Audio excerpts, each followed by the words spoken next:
I would suspect one of the biggest network transformations in Europe, possibly the world, who knows.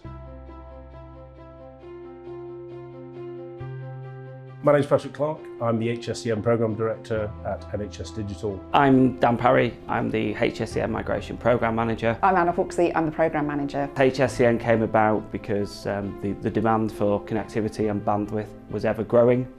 So there was a requirement to create something new, something different, and utilise the marketplace, recognising there was a lot more suppliers of connectivity now. We needed to find some successor network arrangements for those that had been in place for some time. And that's in essence what HSCN is delivering: private and internet connectivity through a single connection, delivered by multiple different providers across the market. There's around 20 HSCN suppliers. Providing choice to local organisations and empowering those local organisations to make their own decisions about the network connectivity services they wanted to buy and who they wanted to buy them with. Which is fundamentally different to N3, which just had one single provider. There's a huge cost saving to the NHS. £75 million annually will be saved because of the HSCN programme. They have taken the opportunity to increase their capacity and their network capability, enabling them to ensure that they've got now the infrastructure to build for that digital transformation. And that's where over the next coming years we'll really see the improvements across the NHS.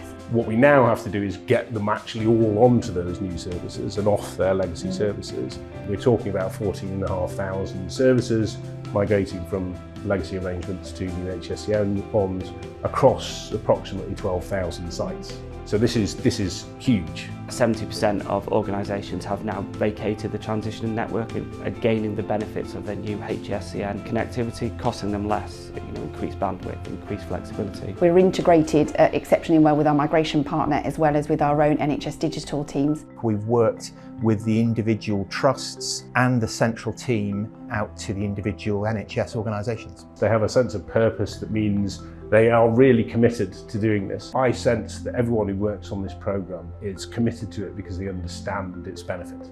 Every GP, every clinic, every hospital in England has this connection. And the information that's being passed along is life-saving stuff. This is pathology, it's radiology, this is your tests to see if you've got some disease. So it's really important that it works first time. You're playing a fundamental role in improving their connectivity, so they're spending less time waiting for systems and ultimately spending more time with the patient. The NHS is going to be under significant strain over the next year, and the ability to be able to have higher connectivity in between various different organisations is going to become crucial. I feel passionately about the difference that we've been able to make. It's been an honour to be part of that programme.